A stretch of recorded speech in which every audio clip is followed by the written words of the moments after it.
परवेज इलाही के घर पर पुलिस का छापा। पुलिस मिशन इम्पॉसिबल में फंस गई।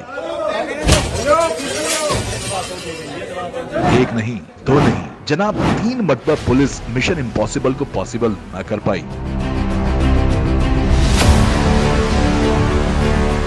Anti corruption police Pakistan Tehreek Insaf के मरकजी सदर और साबिक वजीर आला पंजाब चौधरी परवेज इलाही को गिरफ्तार करने में नाकाम हो गई। मीडिया रिपोर्ट्स के मुताबिक रात गए पंजाब पुलिस और एंटी करप्शन पंजाब ने करप्शन के मुकदमे में गिरफ्तारी के लिए परवेज इलाही के घर पर कार्रवाई की, जहां पुलिस को मुज़ाकरात का भी सामना करना पड़ा। शदीद मज़ाहमत पर पुलिस ने बख्तरबंद गाड़ी का इस्तेमाल किया और बख्तरबंद गाड़ी की मदद से साबिक वजीर आला पंजाब के घर का दरवाजा तोड़कर अंदर दाखिल हुई, जिसके बाद पुलिस ने खवातीन समेत 25 मुलाजमीन को गिरफ्तार किया। मीडिया रिपोर्ट्स के मुताबिक पुलिस को परवेज इलाही की गिरफ्तारी में पहल नाकामी हुई, जिस पर ऑपरेशन खत्म करने का इंदिया दिया गया। पुलिस ने परवेज इलाही के घर में मौजूदगी का दोबारा दावा करके ऑपरेशन एक मरतबा फिर शुरू किया। ताहम पीटीआई रहनुमा घर पर ना मिले और 7 घंटे बाद तीसरा सर्च ऑपरेशन किया गया, जिसमें फिर से एंटी करप्शन और पुलिस को नाकामी का सामना करना पड़ा।